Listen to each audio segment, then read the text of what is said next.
الحمد لله نحمده ونستعينه ونستغفره ونؤمن به ونتوكل عليه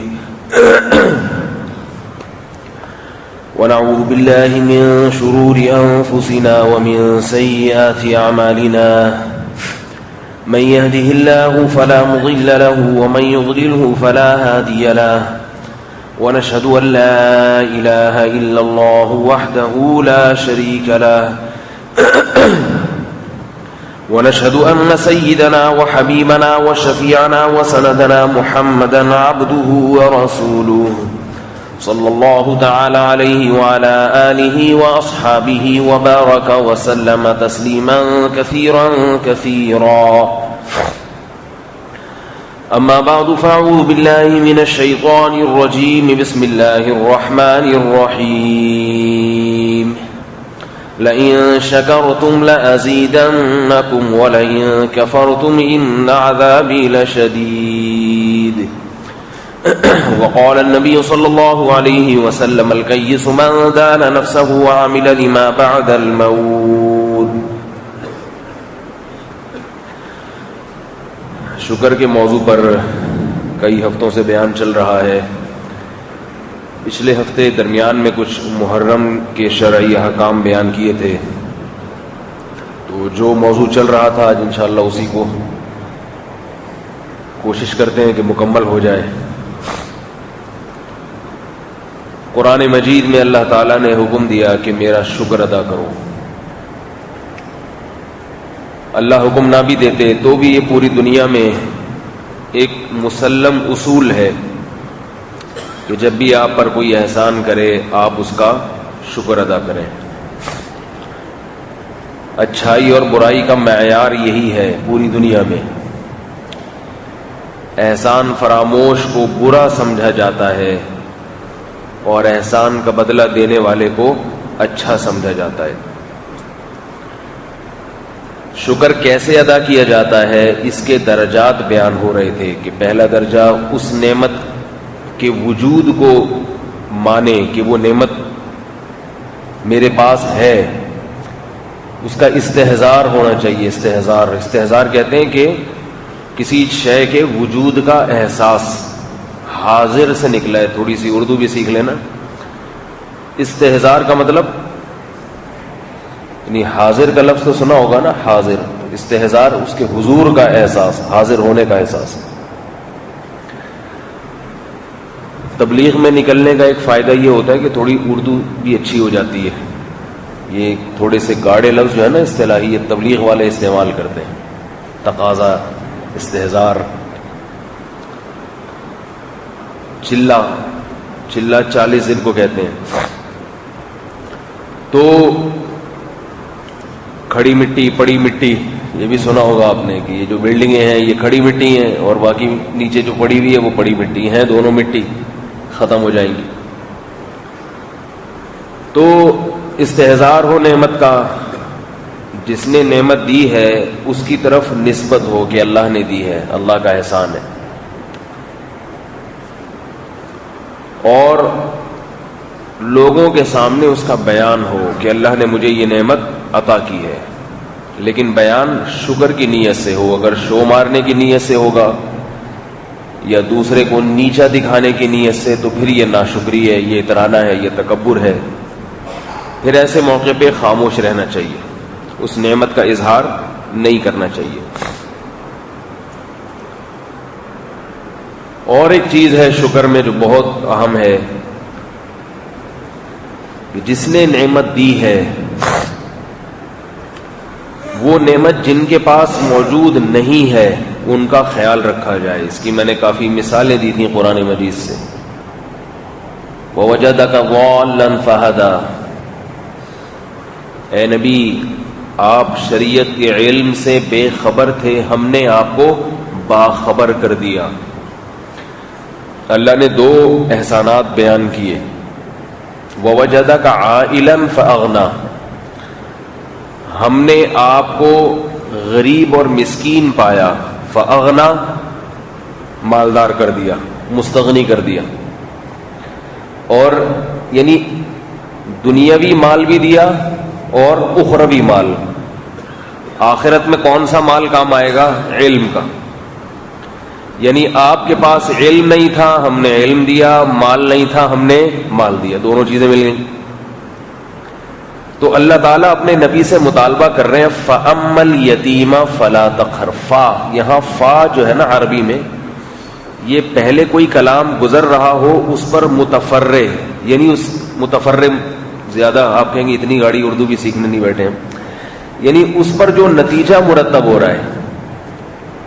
جیسے آپ کسی کو کہیں بھی میں نے تیرا یہ کام کیا لہذا تو یہ کر کے دے، تو اردو میں اس کا ترجمہ کیا ہوتا ہے؟ لہذا. دیر فور، شاید انگلش میں دیر فور، اس لیے جو ہے آپ کا یہ فرض بنتا ہے. تو اللہ نے اپنے نبی سے کیا کہا کہ آپ یتیم تھے، ہم نے آپ کو ٹھکانہ دیا. فا اما الیتیم، لہذا آپ بھی یتیم کو دھتکاریے نہیں بلکہ اس کو ٹھکانہ دیں. نہیں آ رہی بات میرا خیال ہے سمجھ، آپ بھی یتیم کو ٹھکانہ دیں. دیکھو ہم جتنے لوگ یہاں بیٹھے ہوئے ہیں سب کو کوئی نہ کوئی ٹھکانہ اللہ نے بچپن میں دیا ہے عزت کے ساتھ. ایسا نہیں ہے کہ ہم سڑکوں پہ لاوارث پل بڑھ کے جوان ہوئے ہوں. ہمیں گھر ملا، خاندان ملا، عزت کے ساتھ روزی روٹی ملی. تو اللہ ہم سے بھی تقاضا کر رہا ہے کہ جو کمزور اور لاچار لوگ ہیں، خاص طور پر بچے جن کا کسی کا باپ نہیں ہے، کسی کے رشتہ دار نہیں ہے، جو گم گئے، تو ہماری ذمہ داری ہے کہ ہم ان کی ضرورتوں کا خیال رکھیں، کیونکہ بچپن میں اللہ نے ہماری ضرورتوں کا انتظام کیا.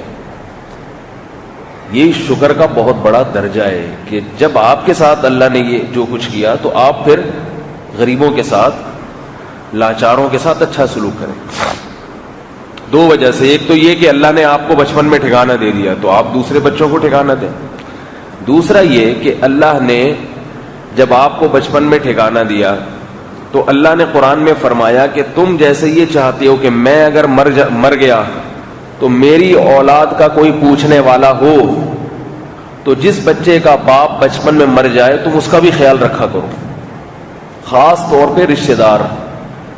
یتیموں کی دو قسمیں ہیں، ایک جو رشتہ دار نہیں ہے اور ایک جو رشتہ دار ہیں. جو رشتہ دار نہیں ہیں ان کی کفالت ثواب ہے، نہیں کریں گے کفالت تو گناہ نہیں ہے. جو بچے یتیم رشتہ دار ہیں ان کی کفالت میں ثواب بھی ڈبل، اور کفالت نہیں کریں گے تو گناہ بھی ڈبل ہے. سمجھ میں نہیں آ رہی بات؟ اگر آ گئی ہوتی تو ایسا نہ ہوتا آپ کے چہروں سے پتہ چلتا. قریبی رشتہ دار کی کفالت کون ہوتا ہے؟ قریبی رشتہ دار سگا بھائی ہے، سگی بہن ہے. اگر ان میں سے کسی کا باپ، ان بچوں بھانجے بھتیجوں میں سے کسی کا باپ بچپن میں مر گیا تو اسے گھر سے نہ نکالو. بچوں کو، بہن کو یہ نہ بولے ان بچوں کو لے کے یہاں سے دفع ہو جا، ہمارا کوئی واسطہ نہیں ہے. بھابھی کو یہ نہ بولے ان بچوں کو لے کے یہاں سے نکلو، کوئی کفالت کرو، اپنا کوئی انتظام ڈھونڈو. نہیں آ رہی میرا خیال ہے بات سمجھ میں؟ یہ ہو رہا ہے معاشرے میں. سگا بھائی مر گیا، چھوٹے یتیم بچے ہیں، ایسے ہاتھ کھینچ لیتے ہیں، ہاتھ کھینچ لیتے ہیں اس سے، اور اس کی وراثت پوری پوری گن کے رکھو. وراثت، یتیم کی وراثت کا ایک لقمہ، قرآن کے الفاظ ہیں، جتنے لقمے کھاؤ سمجھو کہ جہنم کی آگ کے ڈھیلے کھا رہے ہو، کوئلے کھا رہے ہو جلے ہوئے. یہ سارا سامنے آ جائے گا. بہت سخت احکام ہے یتیم کے مال کے. یتیم کی جائیداد کو فروخت کرنا جائز نہیں ہے. آج کل کیا ہوتا ہے، چھوٹا بھائی ہے، اس کا پلاٹ میں حصہ ہے، بیچ دو، پیسے کاروبار میں لگا دو. آپ کو کاروبار کا تجربہ ہے نہیں ہے، وہ پیسے لے کے بھاگ جائے. کاروبار میں انویسٹمنٹ سے آج کل کون کماتا ہے؟ کسی مفتی سے نہیں پوچھتے کہ یہ بچے کا پلاٹ میں بیچ سکتا ہوں، کاروبار میں لگا سکتا ہوں. بھئی آپ کو کس نے اتھارٹی دی ہے؟ حتی اذا بلغ اشدہ، اللہ فرماتے ہیں اس کو جوانی کی دہلیز تک پہنچنے دو. اور اتنا بھی کافی نہیں ہے. فَإِنْ آنَسْتُم مِّنْهُمْ رُشْدًا، جب دیکھو اس میں دولت کو سمجھنے کی، مال کو خرچ کرنے کی صلاحیت پیدا ہو گئی ہے، اس کے حوالے کر دو. یہ خود بہتر سمجھتا ہے کہ میرے لیے پلاٹ بیچنا مناسب ہے یا رکھنا مناسب ہے. جو طاقتور ہوتا ہے وہ وراثت پہ قبضہ کر کے رکھتا ہے، بہنوں کی وراثت پہ بھی. جن گھروں میں دین ہے، داڑھی والے لوگ ہیں، ان گھروں کی بات کر رہا ہوں. 20-20 سال ہو جاتے ہیں وراثت تقسیم نہیں ہوتی. 20-20 سال ہو جاتے ہیں. اور اگر کوئی بہن مطالبہ کرے کہ مجھے میرا حصہ دو تو اسے بے شرم سمجھا جاتا ہے. بے شرم. یہ یتیموں کی کفالت کیا کرے گا میرے بھائی؟ یہ تو اپنی سگی بہن کو حصہ دینے کے لیے تیار نہیں. یہ باتیں سمجھ میں نہیں آئیں گی جب تک دنیا کو مسافر خانہ نہیں سمجھیں گے. جو آدمی دنیا کو مسافر خانہ نہیں سمجھتا، وہ سمجھتا ہے کہ یہاں جو گھر ہے وہ میرا ہے، یہ جو گاڑی ہے یہ میری ہے، یہ جو بزنس ہے یہ میرا ہے. خدا کی قسم اس سے بڑا بیوقوف دنیا میں کوئی پیدا ہوا ہی نہیں. یہ بہت بڑی حماقت ہے جو کافر کرتا ہے. یہودی سمجھتا ہے کہ یہ زمین میری ہے، یہ گھر میرا ہے. اللہ نے فرمایا یہودی کو زندہ رہنے کا اتنا شوق ہوتا ہے، یود احدہم لو یعمر 1000 سنہ، ہر ایک کی خواہش ہے کاش 1000 سال زندگی ملے. اور مسلمان کی خواہش کیا؟ بھائی 1000 سال کے بعد ہی مرنا ہی ہے. تو بھائی جس میں سارے لوگ مر رہے ہیں اسی میں ہم بھی مر جائیں، چلتا ہے. مسلمان کی خواہش کیا ہوتی ہے؟ اگر نہیں ہوتی تو ہونی چاہیے کہ بھائی 1000 سال زندہ رہ کے. نوح علیہ السلام 950 سال تبلیغ کی، زندگی 1000 سال سے اوپر کی، وہ بھی چلے گئے دنیا سے. تو جتنی بھی لمبی زندگی ہو جس کے بعد فنا ہے، فنا. تو فنا جب ہے تو پھر کیا دل لگانا بھائی. ایک آدمی نے ملتان اسٹیشن پہ اترنا ہے، ایک نے پشاور پہ اترنا ہے. تو جو ملتان پہ اترے گا وہ بھی ٹرین کا ڈبہ خریدے گا نہیں کبھی بھی. خریدنے سے پہلے پوچھے گا کہ یہ ٹرین کا ڈبہ اگر میں خریدوں گا تو میرے ساتھ ملتان تک میرے گھر پہ جائے گا؟ کیا خیال ہے بھائی؟ تو نہیں جی آپ کے گھر تو نہیں جائے گا، اسٹیشن سے آپ کو نکلنا پڑے گا. تو آپ کہیں چلو بھائی میرا سفر چھوٹا ہے لیکن جو پشاور جا رہا ہے، پشاور ڈبل ہو جاتا ہے نا، ملتان سے آگے اتنا ہی ملتان تو پشاور آئے گا، تبھی 1-2 دن کا فرق پڑ جاتا ہے، سنا ہے. تو اتنا لمبا سفر. تو آپ کہہ رہے ہیں چونکہ پشاور اتروں گا، میں پہلے میں ملتان سمجھ رہا تھا اس لیے میں نے ڈبہ نہیں خریدا، اب مجھے پتا چلے گا جی پشاور اترنا ہے، اب میں ڈبہ خریدوں گا. لوگ کہیں گے نا بیوقوف، جب تو نے اترنا ہے، جب یہ تیرے ساتھ جائے گا نہیں تو بھائی تو یہ ڈبہ خریدنے کی کیا ضرورت ہے تجھے؟ اس ڈبے کی چھوٹی موٹی جو ٹکٹ کے پیسے ادا کر تاکہ بیٹھنے کی تجھے جگہ مل جائے. بیٹھنے کی جگہ. یاد رکھو دین کے ظاہری احکام پر عمل کرنا آسان ہے اور ان احکام پر عمل کرنے والے بھی موجود ہیں، مگر دل سے دنیا کی محبت نکال دے ایسے لوگ مارکیٹ میں شارٹ ہیں، نظر نہیں آتے.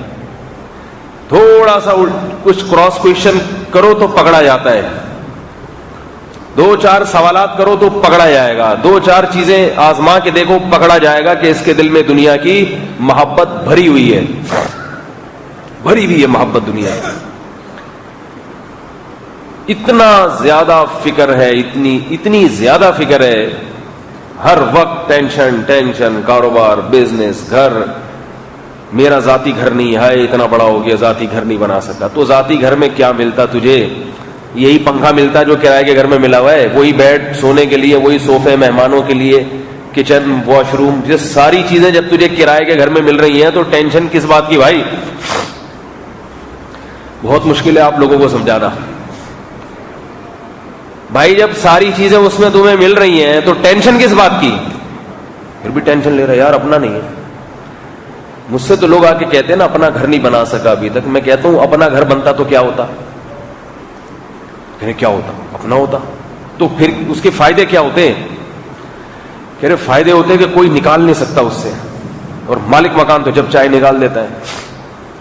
میں نے کہا مالک مکان ایسا نہیں ہوتا کہ جب چاہے نکال دے. آپ اس کے حقوق ادا نہیں کر رہے، کرایہ ٹائم پہ ادا نہیں کر رہے تو وہ نکالنے کی بات کرے گا، اس کا حق بنتا ہے، تو آپ کرایہ ٹائم پہ ادا کر دیں. اور اگر وہ نکال دے تو کتنے مالک مکان نکالیں گے؟ جو کرائے کا گھر ہے اس کو اپنا سمجھو، اپنا سمجھو. بولو یہ چھت کس کی ہے؟ میری ہے. کوئی مالک مکان بھی جب آپ کے گھر میں آئے گا تو نوک کر کے آئے گا. وہ یہ نہیں کہہ سکتا میرا گھر ہے تو میں جب چاہوں گھس آؤں. آپ کی پرائیویسی میں آپ کی اجازت کے بغیر کوئی بھی نہیں گھس سکتا. یہ اس کی دلیل ہے کہ یہ آپ کا اپنا گھر ہے. اپنی چیز جو ہوتی ہے جو آدمی کی اپنی ہے بھائی، یہ تو میں جب چاہوں گا استعمال کروں گا، جب نہیں چاہوں گا تو کوئی بھی نہیں جو ہے نا اس کو ہاتھ بھی نہیں لگا سکتا. آپ کی گاڑی، آپ کی بائک، آپ کی موٹر سائیکل، تو یہ ساری چیزیں اپنی ہوتی ہیں نا. تو آپ اپنی کا کیا مطلب ہے بھائی؟ کوئی آپ کی اجازت کے بغیر اسے استعمال نہیں کر سکتا. تو کرائے کے گھر میں جب آپ نے ایڈوانس دے دیا اور آپ رہنا شروع ہو گئے تو اب کوئی آ سکتا ہے آپ کی اجازت کے بغیر؟ مالک مکان بھی نہیں آ سکتا، وہ بھی نوک کر کے آئے گا. اگر وہ بھی ایسے ہی گھستا چلا ہے، آپ بولیں گے بھائی کرایہ میں دے رہا ہوں تو اس کا مطلب ہے یہ میرے قبضے میں ابھی. تو اس کو اپنا سمجھا کرو. یہ میں نے ان سے کہا کہ یہ چھت اپنا گھر ہوتا تو چھت ایسے ہی ہوتی، اب بھی چھت ہے ماشاءاللہ. مالک مکان اگر نکال دے گا تو آج اس گھر کو اپنا سمجھو، جب وہ نکال دے تو جس گھر میں جاؤ اس کو اپنا سمجھنا شروع ہو جاؤ. پہلے یہ والا تھا، اس گلی میں تھا، اب اس گلی میں ہو گیا. بہت مشکل ہے بھائی، بہت. یہ باتیں بہت ٹائم کے بعد سمجھ میں آتی ہیں، اور کاش یہ باتیں سمجھ میں آ جائیں تو ٹینشن فری زندگی ہو جائے. جو اللہ ہمارا دل جیسا بنانا چاہتے ہیں ویسا بن جائے. کنجوس آدمی، دنیا سے محبت کرنے والا آدمی نہ اللہ کو پسند آتا ہے نہ لوگوں کو پسند آتا ہے، نہ اللہ کو پسند ہے. کیونکہ جس کے دل میں دنیا کی محبت ہوتی ہے اس میں سب سے بڑا عیب ہوتا ہے وہ کنجوس ہوتا ہے. کنجوس پیسہ نکالتے ہوئے اسے موت آتی ہے، سب سے بڑا عیب اس کا ہی ہے. ایک ڈاکٹر صاحب ہیں، آپ لوگ چونکہ جانتے نہیں اس لیے غیبت نہیں ہے. یہ واقعہ بڑا دلچسپ ہے اس لیے سنا رہا ہوں. کوئی وہاں تک پہنچ بھی نہیں سکتا اس ڈاکٹر تک، اور وہ ڈاکٹر صاحب خود بھی نہیں پہنچ سکتے وہاں تک. ایک ڈاکٹر صاحب ہے، میں کہیں کسی کام سے گیا، کہیں شہر میں جانا تھا، تو مجھے ویسے ہی خیال ہوا ایک ہوٹل ہے اس کا پراٹھا بڑا مشہور ہے. اس قسم کی چیزوں کا تھوڑا سا بچپن سے ذوق پالا ہوا ہے. تو ہم گھس گئے ہوٹل میں. ہم نے کہا یہاں میں کون پہچانتا ہے. ہوٹل میں جا کے بیٹھے تو ایک ڈاکٹر صاحب نے مجھے دیکھ لیا. ڈاکٹر بھی اسپیشلسٹ تھے کسی. وہ ایک دم بھاگتے ہوئے، آپ مفتی طارق مسعود صاحب ہیں. میں نے کہا رپورٹ تو یہی ہے، رپورٹ تو یہی. آپ یہاں کیوں بیٹھے ہیں؟ حضرت میری کلینک میں تشریف لائیے. زبردستی گھسیٹ کے لے گئے. میں نے کہا اللہ کا واسطہ نہیں جا رہا میں آرام سے مجھے کھانے دیں. نہیں نہیں نہیں نہیں نہیں. خیر بیچارے عقیدت میں لے گئے. ہوٹل والے کو کہا ایک پراٹھا لاؤ. میں حضرت انڈا چلے گا؟ میں نے کہا بس صحیح ہے، انڈا بھی لے آؤ. ہاف فرائی انڈا بھی آ گیا. حضرت ملائی بھی سنا ہے کھاتے ہیں آپ؟ میں نے کہا نہیں بھائی بس کافی ہے. کہہ رہے ملائی بھی لے آ بھائی، ایک پلیٹ ملائی بھی لے. چلو بھائی ملائی بھی آ گئی. کھا لیا ہم نے، مدذل لا لیا، جو ملا صبر شکر سے کھا لیا. اب کھا لیا تو میرا خیال یہ تھا یہ زبردستی پیسے دیں گے، میں ان کو منع، کیونکہ دعوت انہوں نے کی ہے، دعوت انہوں نے کی ہے. میرے دل میں ان ڈاکٹر صاحب کی برائی بالکل بھی نہیں ہے، صرف ایک دلچسپی کے لیے واقعہ سنا رہا ہوں. اتنی چھوٹی باتوں سے ہم کسی سے بدگمان نہیں ہوتے. تو میں نے کہا انڈا بھی کھلا دیا، وہی پراٹھا بھی کھلا دیا، اور اتنی پلیٹ بھر کے ملائی. وہ چمچ سے کھا گئے. ملائی ہم نہیں چھوڑتے الحمدللہ. تو اب میں باہر نکلنے لگا. میں نے کہا ہوٹل والے کو میں پیسے دوں گا ان کی، تو یہ منع کریں گے نہیں بھائی ہم نے آپ کی دعوت کی ہے. تو میں نے پیسے دے دیے. ڈاکٹر صاحب نے دیکھ لیا. چلو میں نے کہا ٹھیک ہے میں نے بھی دے دیے ہوں گے، کوئی مسئلہ نہیں. میں نے کہا شاید بھول گئے، ان کے ذہن سے نکل گیا، کوئی ہو جاتا ہے، انسان ہے. دعوت تو انہوں نے کی تھی، میں تھوڑی اتنے پراٹھے اور اتنے انڈے اور اتنی ملائیاں کھانے آیا تھا. میں تو چھوٹا موٹا دھونے والے لے کے نکل لیتا. اتفاق کی بات ہے کچھ دن کے بعد میں گزر رہا تھا تو میرا چھوٹا بیٹا بھی تھا میرے ساتھ. چھوٹا بیٹا 3-4 سال عمر ہوگی. تو میں اس کو بھی لے گیا. چلو بھی میں نے کہا اس کو بھی یہاں کا پراٹھا کھلا، اور میں چھپ کے گیا کہ یہ دیکھ نہ لیں کہیں. پتلی گلی سے گھوم کے نکل گئے. ان کی پھر نظر پڑ گئی، ارے ادھر آئے. زبردستی بیچارے عقیدت محبت میں لے گئے. بٹھایا, 2 پراٹھے لیا, میں کہا بھائی آج تو 2 انڈے لیا, 2 دودھ پتی لیا اور ملائی بھی لیا, بھائی ملائی بھی لیا. میں کہ منع کرنا ہوں, نہیں بھائی نہیں, میں لیا. ڈبل, اس کو کہتے ہیں ڈبل ناشتہ. ہم نے کہا چلو بھائی, لگ رہا ہے پچھلے کا کفارہ بھی اس دفعہ ادا ہو رہا ہے, پچھلے کا بھی کفارہ ہو رہا ہے بھائی, تو اللہ خیر کرے. ہم نے بھی الحمدللہ تسلی سے کھایا. گئے تو پورے ڈبل کے پیسے پے کیے میں نے ہوٹل والے کو. میں نے کہا اب یہ آ کے روکیں گے, میری کلائی مروڑیں گے. نہیں مولوی صاحب, پچھلی دفعہ تو میں بھول گیا تھا.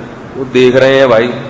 ہم نے کہا یار ہمارے ہی خرچے پہ ہمیں گن پوائنٹ پہ کھلایا جا رہا ہے, ہمارے خرچے پہ ہم کو زبردستی کھلایا جا رہا ہے. یہ کون سا اسلام ہے بھائی, یہ کون سی عقیدت ہے؟ ایسے تو ہمارے گھر مہمان آئے, ہم چپلی کباب بھی بلا لیں, آپ بھی چپلی کباب لیا, 6 چپلی کباب لیا, 4 بریانیاں لیا, 4 نہاریاں لیا, اس کے بعد آپ بل بنا کے مہمان کو پیش کر دو. تو خیر میں نے محلے والوں سے, اڑوس پڑوس سے تھوڑی تفتیش کی. میں نے کہا ڈاکٹر صاحب ویسے تو ٹھیک ہے نا؟ انہوں نے کہا بہت اچھے ہیں مگر بے انتہا کنجوس ہیں یہ. یعنی رپورٹ تھی یہ کس کی؟ محلے والوں کی, کہ بے انتہا کنجوس. میں نے کہا مجھے بھی اس کا مشاہدہ ہو گیا, اس قسم کے کنجوس مارکیٹ میں شارٹ ہے. کنجوس تو دنیا میں ہے مگر اس قسم کے مارکیٹ میں شارٹ. انہوں نے کہا فیس بہت تگڑی لیتے ہیں, فیس بہت تگڑی, ٹھیک ٹھاک فیس لیتے ہیں, جو پہلی دفعہ آ جائے اسے ٹھیک ٹھاک فیس ہے, اس کے بعد تھوڑی کم, کیونکہ وہ جب ایک دفعہ فیس دے دی تو وہ تو پھنس گیا نا وہ. تو ماشاءاللہ کہنے لگے لوگ کہ اللہ نے دولت بھی بہت دی ہے, مال اسباب بھی بہت دیے ان کو, کیونکہ فیس بہت ہے. تو مال اسباب جب بہت ہیں اور آپ کو ایک مولوی صاحب سے اتنی محبت کہ آپ اس کو وہاں بیٹھنے نہیں دے رہے اور گھسیٹ کے بازو گھسیٹ کے لے کر آ رہے ہیں, تو اس کو ملائی تو کم از کم اپنے خرچے پہ کھلا دو بھائی. ٹھیک ہے, میں ان سے بدگمان بالکل نہیں ہوں, میرا دل چھوٹا نہیں ہے. یہ تو میں, کیونکہ آپ جانتے نہیں ہیں, اگر مجھ سے کبھی ملیں تو میں اس عزت کے ساتھ ملوں گا اور اپنے خرچے پہ ان کو کسی دن ملائی کھلاؤں گا انشاءاللہ. میں اس چکر میں ہوں کسی دن یہ پکڑائی میں آ جائے, ہمارے محلے میں گھومتے میں نظر آ جائیں تو ان کو میں بٹھاؤں اور پھر میں ان کو ایک دفعہ کھلا کے اپنی جیب سے پیسے دوں اور بتاؤں کہ دیکھو میں مرا نہیں ہوں, آپ کے پیسے میں نے ادا کیے, لیکن اللہ کا شکر ہے پھر بھی میں کھا رہا ہوں, پی رہا ہوں. تو یہ تو 1-2 مثالیں آ جاتی ہیں, لیکن یہ تو اتنا بڑا مسئلہ ہی تو اللہ کا شکر ہے ہماری قوم میں کھلانے پلانے کا جذبہ ہے, ایسا نہیں ہے. لیکن اللہ نے کچھ مثالیں ایسی قائم رکھی ہوئی ہیں دنیا میں تاکہ لوگوں کو سمجھانے میں آسانی ہو. 2 درجات ہوتے ہیں علماء نے بیان کی, ایک ہوتا ہے بخل عربی میں اور ایک ہوتا ہے شح. بخل کہتے ہیں کنجوسی, کنجوسی کہ دوسرے پہ خرچ کرنے میں انسان کنجوسی سے کام لے, اس کو بخل کہتے ہیں. عربی کیونکہ فصیح و بلیغ زبان ہے, بخل سے اوپر کا بھی ایک درجہ ہے جو اردو میں یا انگریزی میں اس کا ترجمہ شاید نہیں ہے. اردو میں تو نہیں ہے, انگریزی کا مجھے پتا نہیں, لیکن مشکل ہی لگتا ہے کہ ہو. شح کہتے ہیں کہ اتنا کنجوس کہ اپنے اوپر بھی خرچ نہ کرے.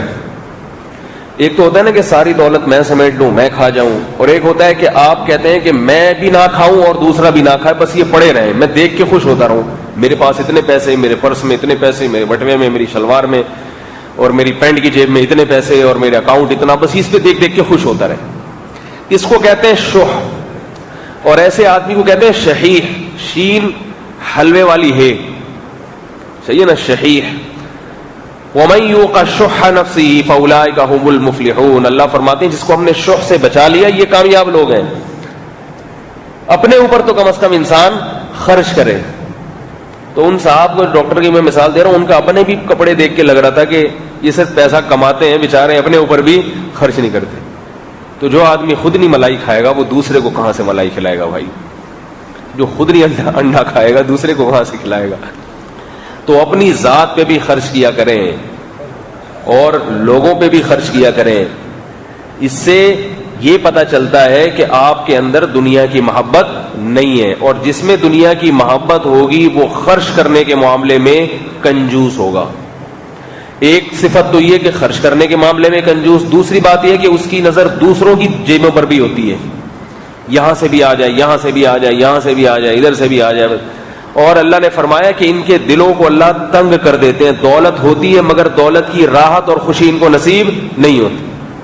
جس کو اللہ نے سخاوت دی ہے وہ پیسے کھاتا بھی ہے, کھلاتا بھی ہے, کیا مزے کی زندگی گزرتی ہے اس کی, کتنی مزے کی زندگی ہوتی ہے, کھا بھی رہا ہے, کھلا بھی رہا ہے, پہن بھی رہا ہے, سواری بھی اچھی رکھی ہوئی ہے, گھر بھی جو اللہ نے جتنی توفیق دی اس حساب سے گھر بھی اچھا رکھ لیا.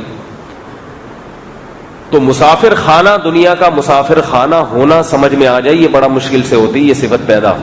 تو اپنے یہ جو کرائے کے گھر میں اگر رہتے ہیں تو احساس کمتری کا شکار نہ ہوا کریں. کسی کو اللہ نے بہت زیادہ دولت دی ہے تو اپنا گھر خرید لے, منع نہیں ہے شریعت میں, اپنا گھر بھی نعمت ہے اللہ کی. نہیں دی ہے تو بولے بھائی ویسے کون سا اپنا ہوتا. تو میرے سامنے جب کہتے ہیں نا میرا گھر ہے, تو میں کہتا ہوں جب مرو گے تو کیا یہ کھڑکیاں دروازے اپنے ساتھ لے کے جاؤ گے قبر میں؟ یہ بھی یہیں رہ جائیں گے. تو کرایہ دار کے بھی یہیں رہ جاتے ہیں. اور کرائے کے مکان میں ایک فائدہ یہ ہے کہ جب چاہو تبدیل کر لو. اپنا مکان تو چھوڑتے ہوئے آدمی کو بڑا دکھ ہوتا ہے. کرائے میں ایک آپشن کیا ہے, ہر چیز کو جو ہے نا صحیح سوچو گے تو خوشی ہوگی, الٹا سوچو گے تو پریشان ہوگا. ذاتی مکان میں ایک ٹینشن ہے کہ جو مکان ہے وہ وہی ہے, پانی آ رہا ہے نہیں آ رہا, پڑوسی اچھے مل گئے نہیں مل گئے, بس ٹینشن میں آ گئے. اب کرائے کے مکان میں بھائی یہ والی گلی سمجھ میں نہیں آ رہی, وہ والی گلی لے لو.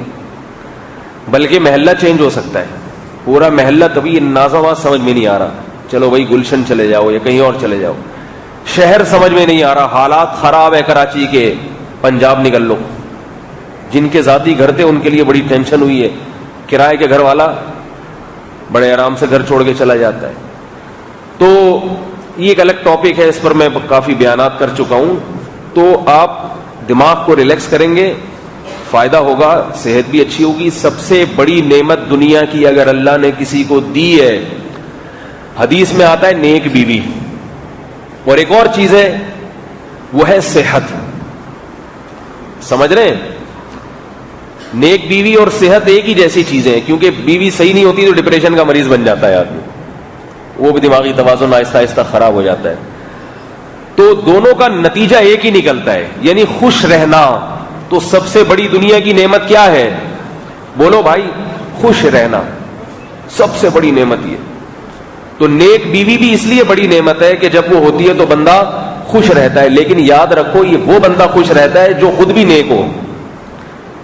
خود اگر اس میں کوئی فالٹ ہے تو بیوی جتنی ٹیڑھی ہوگی یہ اتنا خوش رہے گا.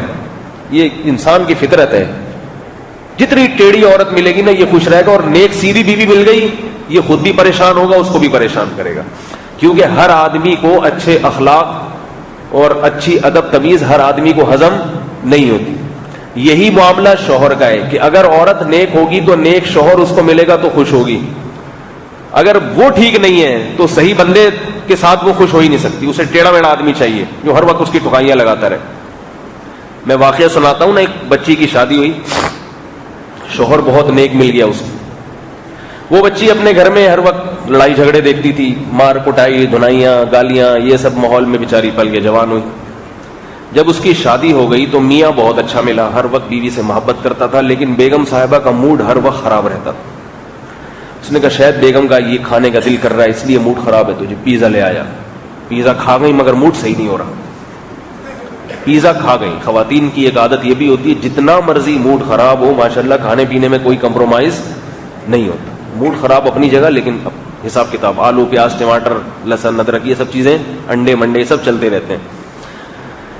تو بھائی تم طبیعت تمہاری موڈ صحیح نہیں ہے تو ایک دن تو شوہر کا خرچہ کم کرا دو, اسی بہانے اس کی جیب تھوڑی سی ہلکی رکھو, یعنی اس کا خرچہ کم کراؤ. تو اس بیچارے نے ہر طرح سے منا کے دیکھ لیا. 1 ہفتہ ہو گیا, 2 ہفتہ ہو گیا, بیگم صاحبہ تمیز سے بات ہی نہ کرے, موڈ آف ہے. اب اس نے بیانات سنے ہوئے تھے علماء کے کہ بھائی اخلاق ہی سب کچھ ہوتے ہیں, ہاتھ مرد کا بیوی پہ ہاتھ اٹھانا یہ غیرت کے خلاف ہے, بہت ساری اچھی اچھی باتیں سنی ہوئی تھی. تو بس وہ اخلاق سے سمجھاتا رہتا تھا. فضائل اعمال کی تعلیم بھی شروع کر دی اس نے گھر میں. علماء سے مشورہ کیا, علماء نے کہا بھی فضائل اعمال کی روزانہ تعلیم ہونی چاہیے, بہشتی زیور کی تعلیم ہونی چاہیے, اخلاق کا چیپٹر حدیث والا وہ پڑھ کے سناؤ. ساری چیزیں سنا دی مگر بیگم صاحبہ, کیونکہ یہ اچھا ماحول بھی ہر ایک کو تھوڑی سمجھ میں آتا ہے.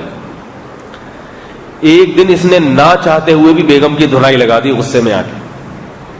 حالانکہ اس کو روکا تھا کہ بھائی ایسا نہیں کرنا، اس کے بڑوں نے بزرگوں نے، لیکن بیچارہ بس غصے میں آ کے جیسے کسی سے گناہ ہو جاتا ہے کہ بھئی بعد میں توبہ کر لوں گا، ٹھیک ٹھاک طریقے سے دھنائی لگا دی، پھر 2 رکعت پڑھ کے اللہ سے توبہ کر رہا ہے، اللہ میں نے عورت پہ ہاتھ اٹھایا ہے، اللہ مجھے معاف کر دے۔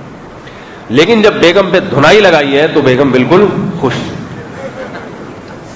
ہے بھائی، اس دن بہت اچھا موڈ۔ اس کا خیال یہ تھا کہ جب پیزا برگر کھلا رہا تھا تو خراب موڈ تھا، جب ٹھکائی ہوگی تو عدالت چلی جائے گی، یہ تو کھلا لینے کے لیے طلاق مانگے گی، لیکن رپورٹ کیا آ رہی ہے سامنے؟ ایک دم خوش اور اتنا اچھا موڈ اس کا، یہ بڑا حیران ہوا۔ پھر اس نے تفتیش کی سو پتا چلا کہ بھائی ان کے ہاں کا ماحول ہی یہ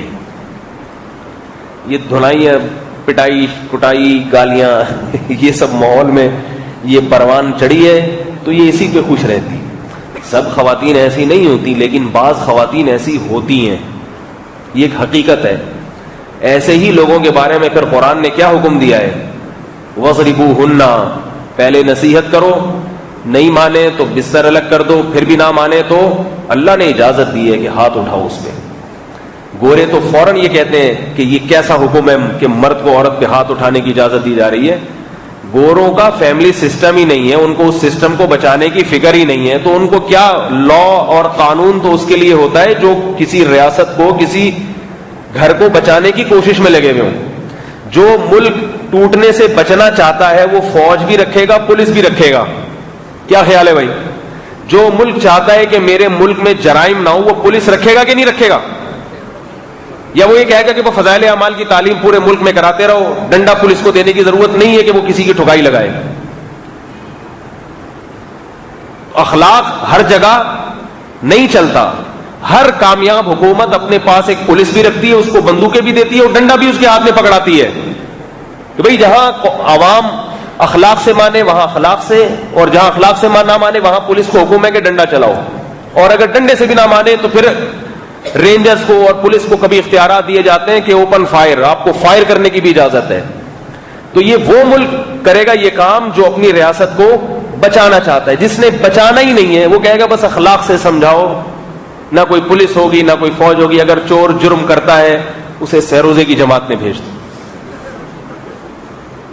اگر کوئی کیا نام ہے کوئی ہیروئن پی رہا ہے، چرس پی رہا ہے، تو اسے خانقاہ میں بٹھا دو جا کے۔ وہ کیوں بیٹھے گا؟ جو سہروزے میں چلا جائے وہ تو ٹھیک ہے، امید ہے سدھر جائے گا، مگر وہ جائے گا کیوں؟ وہ کہے گا وہ اتنا مزہ آ رہا ہے یہاں پہ، وہ تو سہروزے میں بھی جائے گا تو پڑیا کی شرط لگائے گا اور اسی نیت سے جائے گا۔ تو سارے ہاتھوں سے سمجھتے نہیں ہیں، بہت ساری مخلوق اللہ نے ایسی پیدا کی ہے جو لاتوں کے بھوت ہوتے ہیں۔ سمجھ رہے ہو بات کو کہ نہیں سمجھ رہے؟ تو ایسے جیسے عوام میں ہوتے ہیں، اور اس کو بنیادی حقوق کی مخالفت نہیں سمجھا جاتا۔ کسی ملک کی پولیس اگر کسی پہ ڈنڈا برسا رہی ہے اپنی عوام میں، تو یہ نہیں کہا جائے گا کہ ملک کی پولیس ظالم ہے، بھئی اس کو ڈنڈا ہاتھ میں پکڑائے اس لیے کہ بوقت ضرورت یہ اپنی رعایا کی ٹھکائی بھی لگا سکے تاکہ جرائم کا خاتمہ ہو۔ تو انگریز اپنے ملک اور ریاست کو بچانے کی تو فکر کرتے ہیں، ان کے ہاں گھر اور فیملی سسٹم کی کوئی حیثیت نہیں ہے۔ سمجھ میں نہیں آ رہی میرا خیال ہے بات؟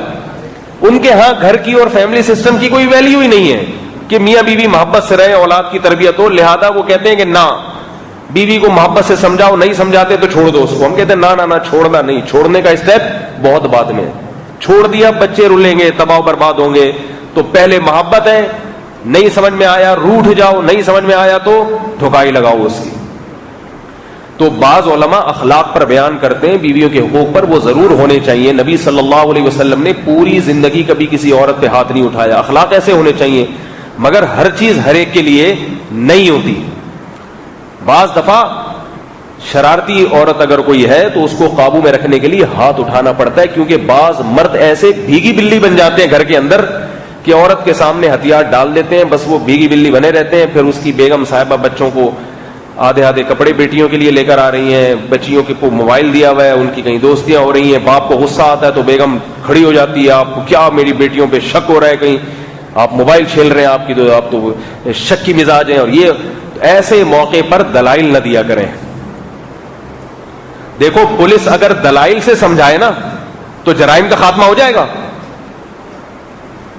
کچھ چیزیں گھر میں ایسی ہیں جن میں آپ نے کمپرومائز کرنا ہی نہیں ہے۔ اور اس میں دلائل میرے سامنے لوگ کہتے ہیں میں اپنی بیگم کو 6 گھنٹے سے سمجھا رہا ہوں, سمجھ میں نہیں آ رہا. تو سمجھا کیوں رہا ہے بھائی, تو سمجھا کیوں رہا ہے؟ یہ کوئی سمجھانے کی چیز ہے اتنی واضح؟ یہ سمجھانے کی چیز ہے؟ پولیس اگر کوئی بندہ چوری کرے اور پولیس اس کو پکڑ کے سمجھائے, دیکھو آئندہ تو نہیں کرو گے, یہ بری چیز ہے, یہ یوں ہے تو فلانا ہے. فوج کبھی سمجھاتی نہیں ہے, حکومت کبھی سمجھاتی نہیں ہے. حکومت کہتی ہے اسمبلی میں بحث مباحثے کے بعد قانون بنے گا, چند لوگ بیٹھیں گے, وہ ڈسکشن کے بعد ایک لا بنا کے عوام پہ لاگو کر دیں گے. پھر عوام میں ہر ایک کو مطمئن نہیں کیا جاتا کہ یہ قانون یوں ہے, تو اس میں عوام کو نافذ کیا جاتا ہے. نافذ, جس ملک میں حکومت میں قوت نفاذ ختم ہو جائے, نفاذ کا مطلب اس کو مسلط کرنے کی پاور اگر نہیں ہے تو وہ حکومت نہیں چل سکتی. جس گھر میں مرد کو یہ اختیار نہ ہو کہ وہ ڈیسیجن پاور لے سکے اور کوئی فیصلہ مسلط کر سکے, تو وہ گھر کبھی بھی کامیابی سے نہیں چل سکتا. یاد رکھو, آپ سمجھائیں محبت سے, لیکن اس کی کوئی لمٹ ہونی چاہیے. 1 گھنٹہ سمجھاؤں گا, 2 گھنٹہ سمجھاؤں گا, 1 ہفتہ سمجھاؤں گا, 1 مہینہ سمجھاؤں گا, بس. یہ نہیں کہ ساری زندگی بیٹھ کے سمجھا رہا ہے, اس سے نہیں ہوتا. پھر آپ نے پاور جو اللہ نے آپ کو اختیار دیا ہے وہ آپ نے پاور لینی ہے. بیگم ایسا ہوگا کہ کیوں, بولو کیوں کا میرے پاس کوئی جواب بولو نا بھائی. یہاں کیوں ڈر رہے ہو؟ یہاں تو مجھے ڈرنا چاہیے. یہاں کوئی ڈر, میں کسی کا نام نہیں بتاؤں گا کسی کو کہ کس کس نے جی جی بولا تھا اور ہاں میری دعوت پہ لبیک کہا. نافذ کرنا ہے آرڈر کو, جو صحیح آرڈر ہے. خام خواہ کے آرڈر نافذ نہیں کرنے کے, آج مچھلی پکے گی تو پکے گی, یہ کوئی ایسی بات نہیں ہے. کھانے پینے میں ان چیزوں میں دل کو وسیع رکھنا چاہیے. بعض لوگ نیچ طبیعت کے ہوتے ہیں, چھوٹی چھوٹی باتوں پہ احکام جا کے مسلط کرتے ہیں. بڑی بڑی باتوں کی بات کر, چھوٹی موٹی باتیں نہیں, وہ تو اس میں تو ڈانٹ کھا لیا کریں, ثواب ملتا ہے. کھا لیا کریں ڈانٹ, ثواب ملتا ہے اس میں. جو بڑی بڑی چیزیں ہیں, بڑی بڑی چیزوں میں بیٹیوں کا رشتہ, آپ کو بندہ سمجھ میں آ رہا ہے, ماں کہہ رہی ہے نہیں ابھی تو بچی ہے, ابھی کہاں سے میں اس کی شادی کر دوں. آپ کو پتا ہے بیٹیوں کی شادیوں کے مسائل بہت ہیں. ابھی یہ رشتہ ہاتھ سے نکل گیا, پھر دوبارہ ملنا بڑا مشکل. اس وقت بیگم کو بتاؤ میں تو آپ سے اخلاقاً مشورہ لے رہا تھا, اللہ نے ولی مجھے بنایا ہے, آپ کو نہیں بنایا. یہاں جہاں میں چاہ رہا ہوں شادی ہوگی, دیٹس آل.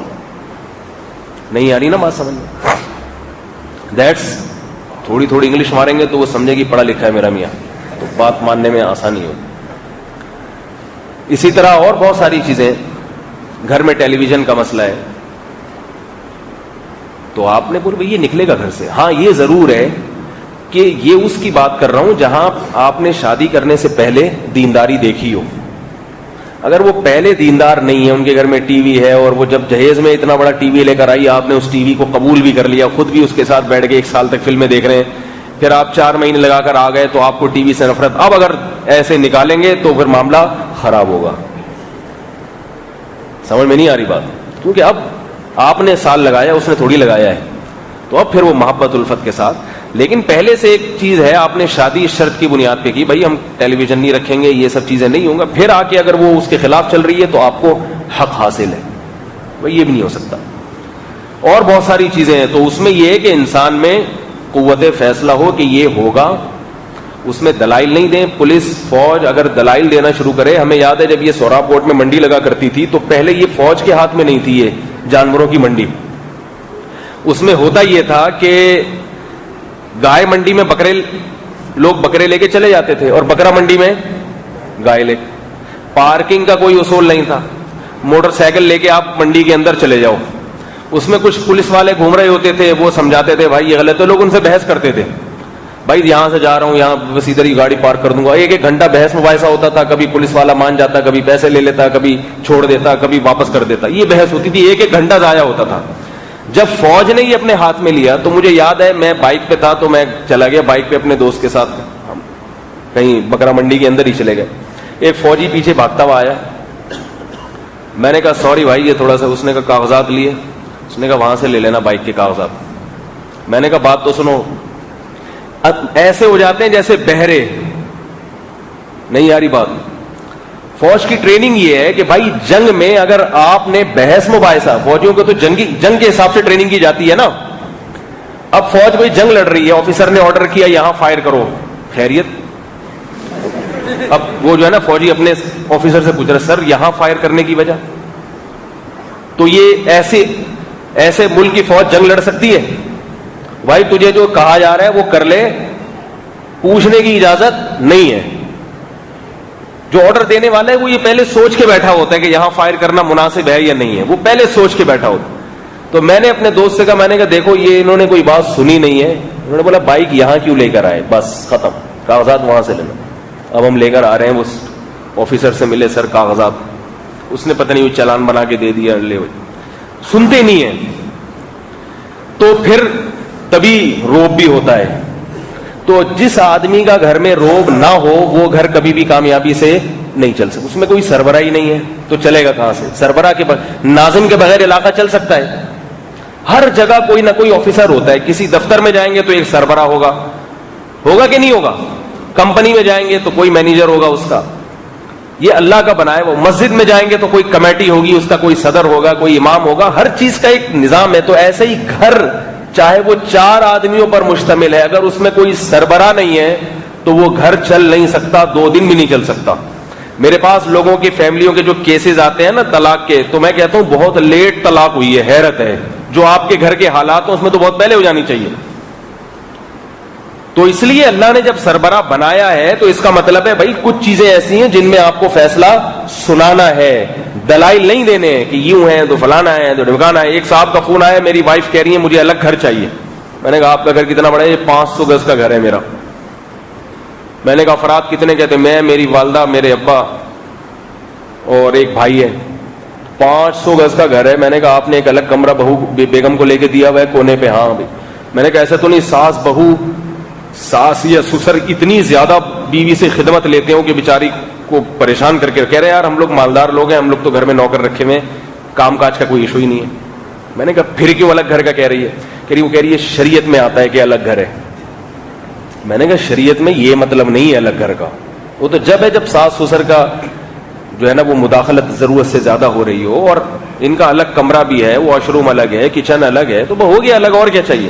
کہہ رہے نہیں وہ انٹرنیٹ سے فتویٰ نکالا، پھر وہاں سے فتویٰ نکالا، پھر وہاں سے فتویٰ نکالا. تو کہہ رہے میں 6 مہینے سے سمجھا رہا ہوں، اس کی سمجھ میں نہیں آ رہا. میں نے کہا اس لیے سمجھ میں نہیں آ رہا کہ آپ 6 مہینے سے سمجھا رہے ہیں. نہیں آئی بات سمجھ میں؟ آپ کہہ رہے ہیں کہ میں 6 مہینے سے سمجھا رہا ہوں اور اس کی سمجھ میں نہیں آ رہا. تو میرا جواب کیا تھا؟ اسی لیے سمجھ میں نہیں آ رہا کہ آپ 6 مہینے سے سمجھا رہے ہیں. مزید 6 سال اور سمجھاؤ، سمجھ میں نہیں آئے. میں نے کہا بولو یہاں رہنا ہے رہو، ورنہ پتلی گلی سے نکلو. یہاں کھانا پینا بند. دوبارہ مجھ سے اس ٹاپک پر بات کی تو پہلے تو نصیحت سے سمجھاؤ. 6 مہینے تو ہو گئے، ایک دفعہ میرے کہنے پہ جا کے قرآن کی اس ترتیب پہ عمل ہو جائے کہ بیگم ہم نہیں ہیں. وہ فتویٰ لا کے دے، بولو میں دلیل کو نہیں مانتا. فتوے تو ماننے چاہیے لیکن یہ اب بھائی ایک عالم سے پوچھ لیا، علماء سے پوچھ لیا، بس کافی ہے. دوسری بات یہ کہ بھئی یہ ہے اگلا بار میں نے کہا ناراض ہو جاؤ، گھر آنا چھوڑ دو، بستر الگ کر لو. پھر نہیں مانتی تو میں نے کہا ایک دفعہ طبیعت سے معذرت کے ساتھ دھنائی لگا دو. پھر بھی نہیں مانتی تو اس کے ابا کو بلاؤ، بھائی اس طرح یہ حساب کتاب ہو رہا ہے. ابا پھر سمجھائیں گے بیٹا اس کا حق ہے. تو ابا کو بولو مجھے یہ سمجھانے کی ضرورت نہیں ہے، مجھے پتا ہے کہ کیا حق ہے کیا حق نہیں ہے. میں یہ بتانے کے لیے آیا ہوں کہ یہاں رہے گی تو رہے گی، نہیں تو پتلی گلی سے. سمجھ میں نہیں آ رہی بات؟ نکل جائے. بحث مباحثوں سے سوائے دماغ خراب ہونے کے کچھ بھی حاصل نہیں ہوتا. اور عورتیں سمجھ جاتی ہیں کہ ہمارا میاں اتنا نیک ہے کہ یہ 6 مہینے سے اتنی بیوقوفانہ بات مجھے سمجھا رہا ہے، حالانکہ وہ خود سمجھ رہی ہوتی ہیں کہ میرا حق نہیں ہے. یہ وہ سمجھ جاتی ہیں کہ اتنا بڑا بیوقوف میاں مجھے مل گیا، کتنا پاگل میاں مل گیا. اگر وہ پہلے دن آپ جھاڑ پلا دیتے اس کو کہ بھئی اس موضوع پر بات نہیں کرنی آپ نے مجھ سے، مضبوط لہجے کے ساتھ، تھوڑا لہجہ بھی مضبوط کر لیا کریں. ایسی منحنی سی پتلی سی آواز نکلے گی ڈرتے ڈرتے، وہ ویسی اور جو ہے نا شیر ہو جاتی ہے. تو اور یہ دوسری طرف بھی ہے معاملہ، میں یک طرفہ بات نہیں کر رہا. بعض دفعہ آدمی کو نیک بیوی مل جاتی ہے تو وہ سمجھ میں نہیں آ رہی ہوتی اس کے. میں نے زیادہ تر کیس جو خراب بندوں کے دیکھے ہیں، غلط ایکٹیویٹیز میں پڑے ہوئے ہیں، یہ وہ ہیں جن کو بیوی نیک مل گئی. وہ اس کی شکر گزاری کے بجائے اس کی سادگی سے ناجائز فائدہ اٹھاتے ہیں. یہ ایسا زمانہ ہے کہ جتنا ٹیڑھا آدمی ملے گا اتنا صحیح چلتی ہے پبلک. پھر یعنی یہ سسٹم ایسا چل رہا ہے. تو بھائی خود بھی صحیح رہو, گھر والوں کو بھی صحیح لے کے چلو. تو میں یہ عرض کر رہا تھا کہ شکر کے درجات میں کیا ہے کہ جو چیز اللہ نے آپ کو دی ہے, جو نعمت اللہ نے آپ کو دی ہے, جس کے پاس نعمت نہیں ہے آپ اس کا بولے بھائی خیال رکھیں. اس میں سب سے پہلے یہ یتیم کو اس لیے بار بار فوکس کرتا ہوں کہ مال وراثت کا یتیموں کا کھایا جاتا ہے, اور عورت کا مال وراثت کا. قرآن نے عورت کا, بہنوں کا وراثت کا مال کھانے سے خاص طور پہ منع کیا ہے. تو یہ چیز جو وراثت تقسیم نہیں ہوتی, یہ کیوں نہیں ہوتی؟ دل میں دنیا کی محبت ہے. دل میں محبت ہے کہ میں نے 10 لاکھ 20 لاکھ 40 لاکھ اگر اس کو دے دیے تو میرا تو کاروبار بند ہو جائے گا. بعض لوگ یہ کرتے ہیں کہ مشترک کاروبار اپنے قبضے میں رکھتے ہیں, حالانکہ اس میں بہنوں کا بہت بڑا حصہ ہوتا ہے. مشترک گھر کو تقسیم ہی نہیں کرتے, بولتے ہیں یہ ہم اتنا بڑا بنگلہ اگر تقسیم کر کے بہنوں کو حق دیں گے تو ہم کہاں جائیں گے. تو آپ علماء سے رابطہ کریں, علماء تقسیم کے ایسے طریقے بتاتے ہیں کہ آپ کا گھر بھی نہ بکے اور بہنوں کو ان کا حق بھی ادا ہو جائے. میں دیندار گھرانوں کو جانتا ہوں, سب بھائیوں کی داڑیاں, سب ماشاءاللہ دیندار نمازی, مگر وراثت کی تقسیم میں گڑبڑ نہیں ادا کرتے. بولتے کیوں ابھی نہیں ابھی نہیں ابھی نہیں ابھی نہیں. تو قبر میں جانا ہے بھائی, یہ نمازیں کام نہیں آئیں گی. پھر اللہ کے نبی صلی اللہ علیہ وسلم کی صحیح حدیث ہے کہ بہت سے نمازی اور روزے دار بھی جہنم کی آگ میں جلیں گے. بہت سے نمازی اور روزے دار. کسی کا مال کھانا یہ آسان کام نہیں ہے, یاد رکھو. کسی کا مال جو ہے نا ایک نوالا کھا لینا یہ آسان کام نہیں ہے. اس کا بھاری بھرکم جرمانہ دینا پڑے گا قیامت کے دن. اسی وجہ سے ہمارے اکابر اور ہمارے بزرگان دین اس کا بہت زیادہ خیال کیا کرتے تھے کہ بھئی کسی کا ایک پیسہ بھی اپنے ذمے نہ ہو, فوراً دے دو اس کو. بعض کیا کرتے ہیں, کسی کا پیسہ لے لیا اور یہ وعدہ کیا کہ میں فلاں تاریخ کو ادا کر دوں گا. اب وہ کیا کرتے ہیں کہ اس کو ٹرخاتے رہتے ہیں اور اس کے پیسے سے مزید پیسہ کماتے رہتے ہیں کہ یار وہ کون سا بھی مانگ رہا ہے تو اور کماؤ اور کماؤ اور کماؤ. یہ بھی لالچ ہے اللہ کے بندو, جس سے تم نے وعدہ کیا اس کا ادا کر دو. دیکھو قرآن مجید میں اللہ نے اہل کتاب کی ایک خوبی بیان کی ہے اور ایک برائی بیان کی ہے. جو برائی بیان کی ہے وہ کیا ہے کہ اگر تم ان میں سے کسی کو 1 درہم بھی دو گے, لا یؤدیہ الیک ما دمت علیہ قائما. فرمائے ان میں کچھ برے لوگ ہیں کہ اگر تم نے ان کو 1 درہم بھی دے دیا تو واپس لینے کے لیے 24 گھنٹے تمہیں اس کے سر پہ کھڑا رہنا پڑے گا. یہ کس کی برائی ہو رہی ہے؟ اہل کتاب میں جو برے لوگ ہیں. اور اللہ فرمایا کہ کچھ ان میں اہل کتاب میں اچھے لوگ بھی ہیں, اچھے لوگ بھی اہل کتاب میں. ان آتیتم احداہن قنطارا, اگر تم ان دوسری آیت ہے, میں نے دوسری آیت پڑھ دی غلطی سے. فرمایا کہ ان میں بعض لوگ ایسے ہیں کہ اگر تم ان کو سونے کا پہاڑ بھی دو گے, یؤدیہ الیک, یہ پورا پورا تمہاری طرف لوٹائیں گے. دیکھو اللہ اچھائی اور برائی کا معیار کیا بیان کر رہے ہیں. بھائی معیار یہ بھی ہو سکتا تھا کہ ان میں بعض لوگ ایسے ہیں جو جن کے دل میں اللہ کا بہت خوف ہے, بعض ایسے ہیں جو لوگوں سے اچھا سلوک کرتے ہیں, بعض ایسے ہیں جو لوگوں کے ساتھ ظلم کرتے ہیں. ہم جب کسی کو بتائیں کہ یہ اچھا آدمی ہے تو یہی صفات بیان کریں گے نا, بھائی یہ بہت اچھا آدمی ہے, لوگوں کے کام آتا ہے, یہ کرتا ہے وہ کرتا ہے. اللہ اچھائی اور برائی کا معیار کیا بیان کر رہے ہیں کہ برا آدمی وہ ہے کہ اگر آپ نے اس کو 1 روپیہ دے دیا, اس سے وہ 1 روپیہ واپس لینا بھی آپ کے لیے مشکل. صبح و شام اس کے گھر پہ بیل کا بٹن دبا کے کھڑے رہو. ایسا ہوتا ہے لوگ کسی کو قرضہ دے دیں, ذرا آپ اس سے پیسے نکلوانے کے لیے جاؤ تو بٹن دبا کے کھڑے رہتے ہیں کہ نہیں رہتے, فون ملاتے رہتے ہیں اور وہ فون کاٹتا رہتا ہے, ریسیو ہی نہیں کرتا. جب زیادہ تنگ کریں گے تو فون بند کر دے گا, نمبر چینج کر لے گا. بہت سے لوگ ہیں جو لوگوں سے پیسے لیتے ہیں اور روزانہ نمبر چینج ہوتا ہے, روزانہ نئی سم خریدتے ہیں. وہ یہ برے آدمی کی اللہ نے علامت بیان کی. اور اچھے آدمی کی اللہ نے علامت بیان کی, سونے کا پہاڑ بھی دو گے تو اس کے گھر نہیں جانا پڑے گا لینے کے لیے.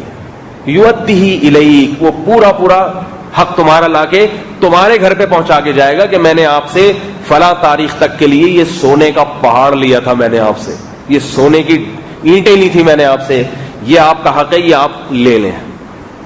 تو اپنے آپ کو دیکھ لینا چاہیے ہم لوگ کس کیٹیگری میں داخل ہیں. بہت مشکل ہے کسی سے پیسے کا معاملہ کرو, اب تو ہم نے چھوڑ ہی دیا. اب میرے پاس کوئی آتا ہے نا, حضرت اتنے پیسے چاہیے ادھر کاروبار میں, کہتا ہے ویسے بھیک کے طور پہ لے لے بھائی, لے کے ویسے ہی تم نے بھاگنا ہے, تو کیا ضرورت ہے.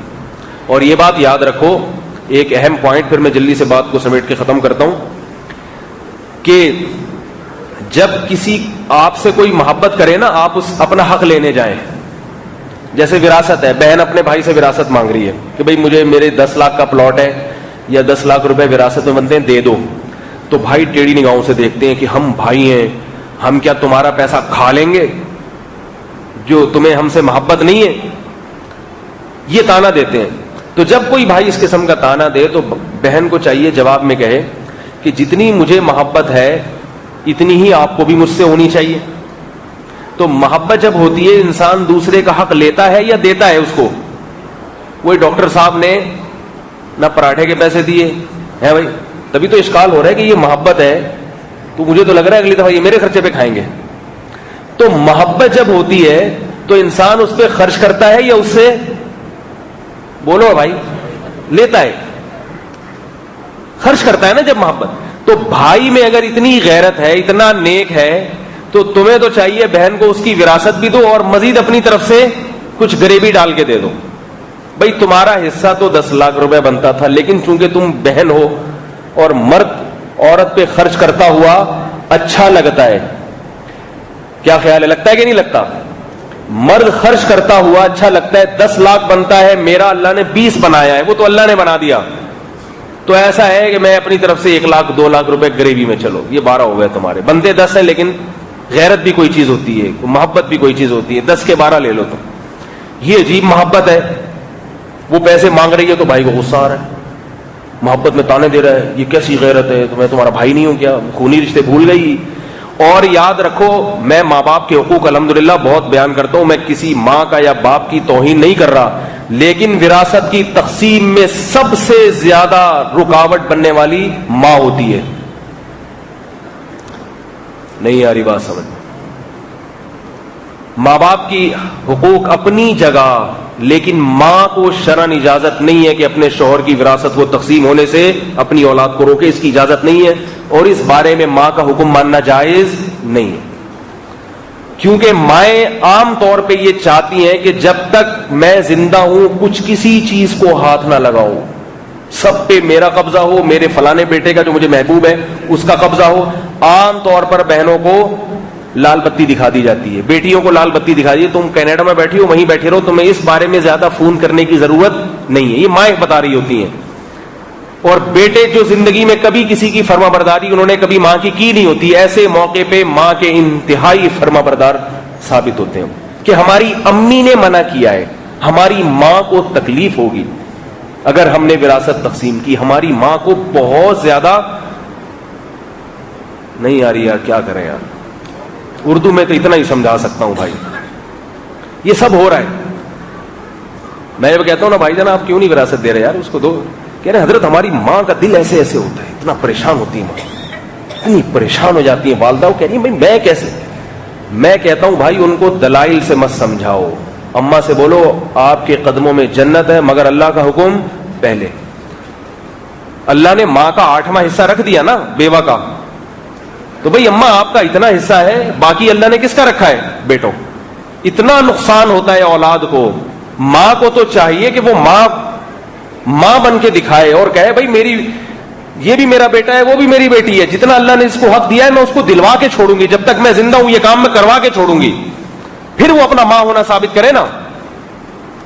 بھئی سب بچوں کی ماں ہے نا وہ, تو ماں کو چاہیے کہ سب بچوں کا حق, سب کا حق پہنچائے وہ. لیکن وہ کیا کر رہی ہے کہ نہیں, جب تک میں زندہ ہوں کسی چیز کو ہاتھ نہ لگانا. لگا لیا کرو ہاتھ, تقسیم کر دیا کرو. سمجھ رہے ہو بات؟ یہ اللہ کا بڑا فضل ہوا کہ اللہ نے ہماری والدہ کو بڑی صلاحیت دی تھی اس معاملے میں. ہم نے وراثت تقسیم کی, ہماری والدہ نے ایک حرف بھی نہیں. تو لیکن جب میں سنتا ہوں لوگوں کے گھروں کے حالات کہ بھئی ماں رکا, میں کہتا ہوں کیوں رکاوٹ ڈال رہی ہے ماں, تو ایسے معاملے میں ماں کی اطاعت جائز نہیں ہے. لاکھوں لاکھوں روپے ہیں بیٹے کا. ایک گھر سے کیس آیا, چھوٹا بیٹا ہے, اس کے تقریباً 80-90 لاکھ روپے بنتے ہیں وراثت کے, وہ نہیں مل رہے اس کو. جب والدہ محترمہ دنیا سے جائیں گی تو ملیں گے. ایسے موقع پہ تو شیطان دل میں خیال ڈالتا ہے کہ والدہ چلی جائیں دنیا سے, اللہ نہ کرے, لیکن شیطان کو موقع مل جائے گا. اور دوسری بات یہ کہ 80 لاکھ روپے بعد میں جب جا کے اس کو ملیں گے, جب آدھی سے زیادہ جوانی گزر جائے گی, تو جو پہلے پیسہ خرچ کر کے وہ بعد میں جو کامیابی حاصل کر سکتا تھا وہ تو نقصان ہو گیا نا اس کو. بھائی ایک آدمی کے ہاتھ میں پیسہ 30-35 سال کی عمر میں آتا ہے اور ایک کے ہاتھ میں پیسہ 60 سال کی عمر میں آتا ہے. وہ 60 سال میں کیا کرے گا؟ وہ تو کھانے کے لیے منہ میں دانت نہیں رہے, وہ کیا کھائے گا؟ ایک صاحب کا یہی حساب تھا, کہہ رہے میرے بڑے بھائی کہتے ہیں کہ جب یہ 20-25 سال کے بعد جب ہمارا گھر بکے گا, ابھی تو سب ہیں, سب شادیاں وادیاں, پھر ہم 20 سال کے بعد یہ گھر بیچیں گے. تو میں نے کہا کہ 20 سال کے بعد آپ کی عمر اتنی ہو جائے گی کہ آپ کے منہ میں ان پیسوں کو کھانے کے لیے دانت, بولو بھائی, نہیں بچیں گے. آپ کے منہ میں ان پیسوں کو کھانے کے لیے دانت نہیں. جوانی ہوتی ہے جو انسان خرچ کر لیتا ہے, کھا لیتا ہے, پی لیتا ہے, حلال طریقے سے تھوڑی سی ایک اللہ کی نعمتوں سے فائدہ اٹھا لیتا ہے. تو یہ سب ظلم ہے, اس لیے اللہ نے جلدی وراثت کی تقسیم. ہاں یہ ہے کہ گھر بک جائے گا تو کیا ہوگا, اس کے لیے پھر فارمولے ہیں, آپ علماء سے رابطہ کریں, وہ بتائیں گے بھائی اس طریقے سے تقسیم ہوگی کہ والدہ کہیں خدا نخواستہ دربدر نہیں ہوگی. ایسا نہیں ہوگا کہ وہ کہیں گھر بک گیا تو وہ کیا ہوگا. اس کے بہت سارے طریقے ہیں, مسائل ہیں, لیکن چاہتے ہی نہیں ہے مولویوں کے پاس آئیں. مولویوں کے پاس صرف چڑیل جن بھوت بھگانے کے اور استخارے نکلوانے کا کوئی کام نہیں ہے. اتنا غصہ آتا ہے جب کوئی فون کر کے کہتا ہے نا استخارہ نکال کے دے دو, اتنا غصہ آتا ہے, چیخ چیخ کے تھک گئے. یہ فضولیات ہیں, بکواسات ہیں جو آج کل کے استخارے ہیں, ان کی کوئی اوقات نہیں ہے. رشتہ طے ہو گیا, کسی مولوی نے استخارہ نکالا, نو آیا ہے, منع کر دیا رشتہ. میں نے اگر استخاروں کے چکر میں پڑا رہتا, آج میں بھی کنوارے کا کنوارا ہی ہوتا. ہم نے یہ کیے ہی نہیں ہے الٹے سیدھے کام جو آج کل کے جاہلانہ استخارے ہیں. جو سنت استخارہ ہے وہ یہ ہے ہی نہیں. وہ تو اللہ جہاں بہتر ہے مقدر کر دے, صحیح ہے نا, جہاں بہتر ہے مقدر کر دے, یہی ہے خلاصہ اس کا, یہی ہے. باقی کرنا وہی ہے جو سمجھ میں آ رہا ہے. تو جہاں سمجھ میں آیا پیغام بھیجا, ہاں ہو گئی ٹھیک ہے, نہیں ہوئی تو کہیں اور ٹرائی کر لی. لوگوں کے اتنے مسائل ہیں, سمجھ میں نہیں آ رہا, 6 مہینے سال کے بعد سمجھ میں آیا تو اب پیغام بھیجا تو ان کا بھی استخارہ پازیٹیو نکلے, ان کا بھی یہ والا نکلے, دونوں کا ایک جیسا میچ کر رہا ہو تو شادی ہوگی, ورنہ نہیں ہوگی. چھوڑ دو, یہ مولویوں نے الو بنایا ہوا ہے تمہیں, جاہل مولویوں نے. مولویوں کی بھی 2 قسمیں ہیں, ایک پڑھے لکھے اور ایک جاہل. تو مولویوں سے لوگ کیا استخارے نکلواتے ہیں, وظیفے پوچھتے ہیں, حضرت یہ نہیں مل, یہ کام, یا اللہ. وہ مجھے فون کر کہتے ہیں مفتی صاحب 6 مہینے سے جاب نہیں مل رہی, کوئی وظیفہ بتا دیں. میں کہتا ہوں کچھ پڑھنے کو بتا دیں. میں کہتا ہوں 2 رکعت پڑھ کے اللہ سے یوں دعا مانگا کرو, اللہ جاب دلا دے. اللہ کیا اردو زبان نہیں سمجھتے, کچھ اس کے لیے کوئی مخصوص الفاظ پڑھنا ضروری ہے. اللہ سے مانگنا سیکھو, اللہ سے مانگ. ہمارے تو سارے مسائل الحمدللہ اللہ سے مانگنے سے پورے ہو جاتے ہیں. میں نے پوری زندگی میں کبھی کسی کام کے لیے کوئی وظیفہ نہیں پڑھا کہ مجھے یہ کام نہیں ہو رہا تو میں بیٹھ کے وظیفے پڑھوں. اللہ سے دعا مانگی ہمیشہ. تو ایک دفعہ گھر میں چھوٹی بچی بیمار ہو گئی. کبھی میرے بچے اللہ کا شکر ہے بیمار نہیں ہوئے, اللہ نے بچا کے رکھا ہے, اللہ نظر بس سے بچائے. ایک دفعہ بیمار ہو گئی اور اتنا لمبا بخار چلا اس کو, 1 ہفتہ سمجھ میں ہی نہیں آ رہا تھا یہ بخار کی کون سی قسم ہے, اس میں کھلانا کیا ہے. جب دیکھا 1 ہفتہ ہو گیا اور پھر میں پریشان ہوا. پھر یہ نہیں کہ چغتائی کو فون کر کے کہہ رہا ہوں کہ بتا کوئی وظیفہ, یہ اپنے مسائل نہیں حل کر سکتا, تمہارے کہاں سے حل کرے گا بھائی. فلانا بزکل کسی نے کہا کہ میں نے کورنگی میں کسی بزرگ کو فون کیا, انہوں نے مجھے یہ وظیفہ بتایا, پھر انہوں نے یہ والا بتایا, پھر انہوں نے کہا فلانے مزار پہ چلے جاؤ. میں نے کہا پاگل ہے یہ, پاگل تمہیں مزار پہ جانے کا کہہ رہا ہے, شرک کی لائن میں ڈال رہا ہے تمہیں. اس سے پوچھو تو نے اپنے کتنے مسائل حل کر لیے ہیں. ہر آدمی کے ساتھ مسائل بھی ہوتے ہیں, ان کا حل بھی ہوتا ہے. تو بچی بہت بیمار ہوئی تو میں پریشان ہو گیا. پھر اللہ توفیق دے دیتا ہے, 2 رکعت پڑھ کے اللہ سے گڑ گڑا کے دعا مانگی, ہے اللہ میں بچوں کی موت نہیں دیکھ سکتا. کون دیکھ سکتا ہے بھائی؟ ماں باپ کے لیے تو سب سے بڑی نعمت کیا ہے؟ اولاد. وہ اولاد کی جدائی برداشت نہیں ہے. اے اللہ اس کو ٹھیک کر دے.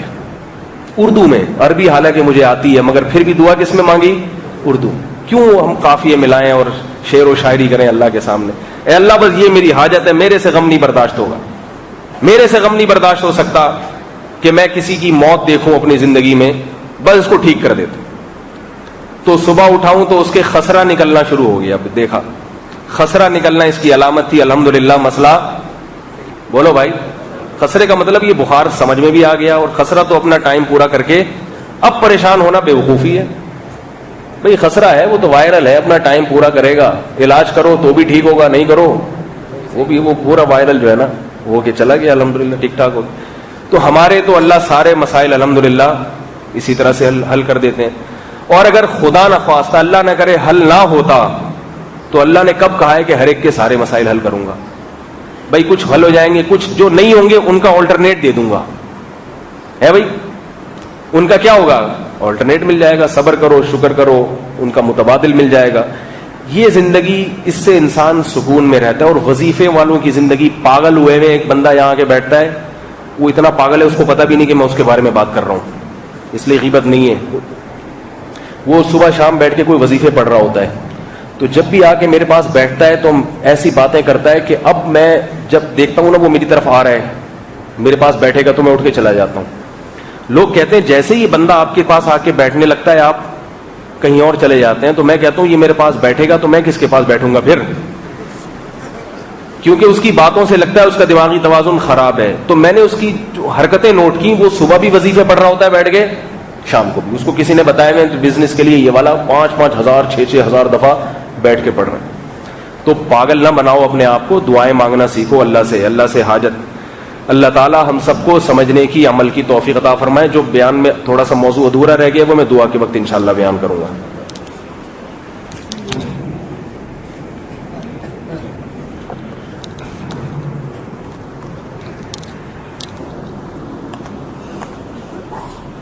کہیں ایسا ہوا کہ میں نے مغرب کی نماز میں جو بعد والی صورت تھی پہلے پڑھ لی, پہلے والی بعد میں, تو ایک صاحب پھر بہت الجھے.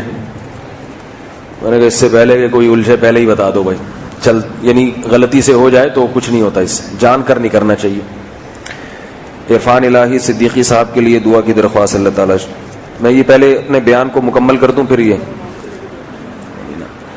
یہ جو آج میں نے بیان کیا اس میں چھوٹی سی چیز ایک رہ گئی تاکہ یہ موضوع مکمل ہو جائے. میں یہ بات چلا رہا تھا کہ اللہ تعالیٰ نے اپنے نبی پر 2 انعامات کیے. ایک دنیاوی مال دینے کا ذکر کیا کہ آپ یتیم تھے, اللہ نے آپ کو کفالت دی, اور ووجدک عائلا, آپ کو غریب مسکین تھے, فاغنا, اللہ نے آپ کو مالدار کر دیا. اور دوسرا کہ ووجدک ضالا فہدی, آپ کے پاس علم نہیں تھا, اللہ نے آپ کو علم دیا. تو علم کی دولت بھی اور دنیا کی دولت بھی.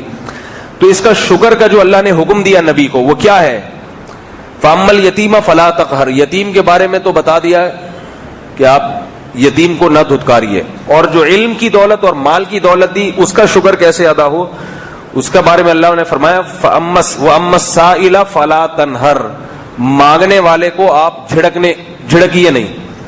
کوئی غریب مسکین اگر آپ کے پاس مالی حاجت لے کر آتا ہے تو آپ اس کو اپنے دروازے سے بھگائیے نہیں, یعنی غریبوں کے ساتھ تعاون کریں.